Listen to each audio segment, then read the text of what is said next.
In a world where modern billionaires like Bernard Arnault, Elon Musk, and Jeff Bezos dominate the headlines, it's hard to imagine someone who could be wealthier. But in reality, a man in the 14th century was so rich that he caused inflation in Egypt just by passing through. Who was this man, and what made him so influential? As depicted in this 14th century Catalan atlas, this historical person is Mansa Musa, the king of the Mali Empire, who is crowned the wealthiest man to have ever lived. His personal fortune was estimated to be around $400 billion in today's currency, making him richer than any modern-day billionaire. And just to give you an idea, $400 billion is the total GDP of a medium-sized country like Singapore or Denmark, or the entire annual defense budget of the US. With this enormous wealth, Mansa Musa was incredibly powerful and influential in his time. Let's explore the details of Musa's life and how he lived the life of the wealthiest person ever. His glorious reign. Mansa Musa ruled over a land of about 478,000 square miles, one of the largest empires in African history, stretching from the Atlantic coast to central parts of modern-day Mali, Senegal, Mauritania, Guinea, Ivory Coast, Burkina Faso, and Niger. Sadly, much of his life details have been lost in time, but whatever of it we do know is remarkable. He lived the life of a true ruler who wasn't just rich himself, but was generous with his wealth. But what made Mansa Musa so powerful? Fate. He was the nephew of the previous emperor of Mali, Mansa Abu Bakr II, who had set out on a rather dangerous journey across the Atlantic Ocean in search of new lands with 2,000 ships, sailors, and provisions to last for years. Some historians think that he may have even found the Americas before Christopher Columbus did later in 1492, and even settled in Brazil. That's right, folks, I bet you never knew this before. But since the evidence is little, we can't really be sure of that. Legend has it that Abu Bakr abdicated the Malian throne in favor of Musa before departing on his sea voyage, never to return. This meant that Deputy Musa was made the king of the great Mali Empire in 1312 CE. During his reign, the already prosperous empire saw even greater prosperity because Mansa Musa was a visionary and was determined to expand the empire.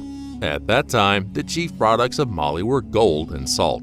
Nature had bestowed Mali with tons and tons of gold that once Musa even said that in Mali, gold grew like plants. It was the main reason for its enormous wealth. Nearly half of all the gold traded in Africa, Asia, and Europe came from just 3 mines in Mali. But in the sub-Saharan region, where access to fresh water and food was limited, even something as ordinary as salt was of great importance and an essential commodity. It was considered as valuable as gold and was traded in exchange for it. The Malian people relied on salt for preserving food, regulating hydration, and providing essential minerals for their bodies in the hot African weather. This made salt so precious and valuable. Historic pilgrimage. Later during his reign in 1324, Musa embarked on a pilgrimage to Mecca that captured the world's imagination and made history. The Hajj, or the Islamic pilgrimage to the Holy Land in current-day Saudi Arabia, is performed by Muslims who can afford to do it once in their lifetime. Right now, we have planes to take us anywhere in the utmost comfort. But back in the day, even someone as rich as Mansa Musa had to cover thousands of miles across the Saharan desert. His caravan was a sight to behold. It had 60,000 men and women, 80 camels carrying 300 pounds of gold dust as change, and 500 slaves to carry provisions and gold. The sheer size of the caravan was enough to attract attention from all over the world. Imagine tens of thousands of people traveling together. When he passed through Egypt, Musa decided to rest in Cairo and gave lavish gifts that noticeably affected the value of gold in the country and gained vast amounts of attention. To this day, Mansa Musa's journey is said to be the single greatest act of economic generosity in history. The caravan was so large that it disrupted the markets of Cairo. The influx of gold caused inflation, and prices skyrocketed. His arrival in Mecca was even grander than the journey itself. He was welcomed as a generous leader. Musa stayed there for 3 months, distributing gold to the poor, funding the construction of mosques and schools, and leaving a lasting legacy.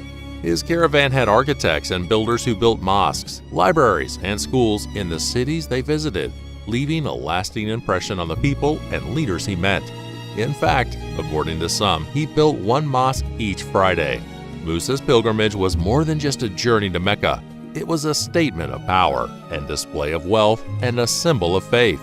It is believed that he gave away so much gold during his Hajj that it crashed the gold market for a decade. Not to mention, he is the only person ever to have controlled gold prices single-handedly.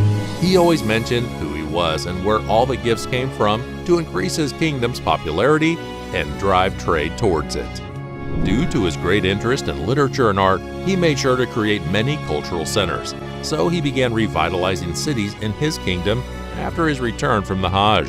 Timbuktu was an important commercial and cultural center, and it became even more prominent during the time of Mansa Musa. He is known to have built several mosques and madrasas in the city, which attracted scholars from all over the Islamic world.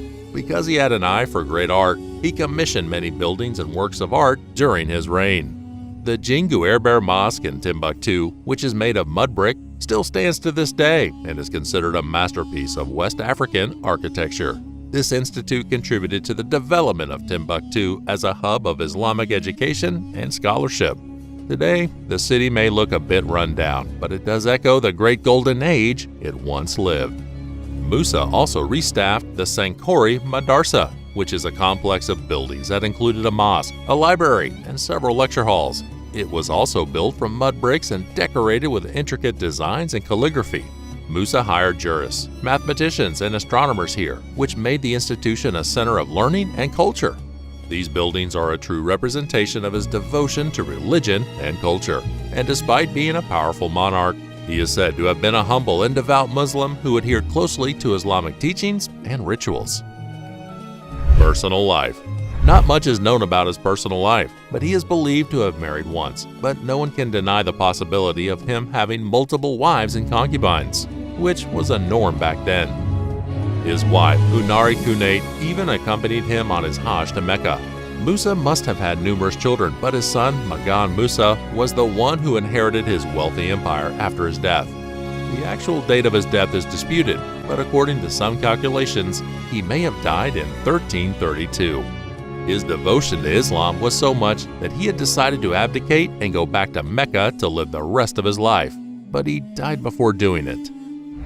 His legacy. His legacy still lives on in the modern-day Mali Empire, where his memory is celebrated and his story is told as a testament to the greatness of West Africa. Mansa Musa is believed to have been buried in the city of Niani, which was the capital of the Mali Empire during his reign in one of his palaces. However, the exact location of his tomb remains a mystery, as it has not been found despite many attempts over the years. Nevertheless, his legacy lives on as a reminder of the importance of visionary leadership, cultural exchange, and religious tolerance.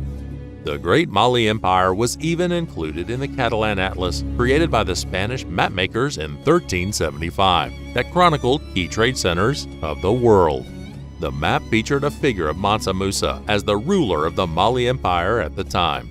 This served as a testament to the importance of trade and commerce in the medieval world and highlighted the significant role of the Mali Empire in the global economy of the time. The life of Mansa Musa is a truly fascinating one that showcases the incredible wealth and cultural richness of West Africa. I hope you found this video interesting. If you did, please show by clicking on the like button and subscribing to our channel for more informative videos. Share the video with your friends, and in the end, thanks for watching, and see you next time.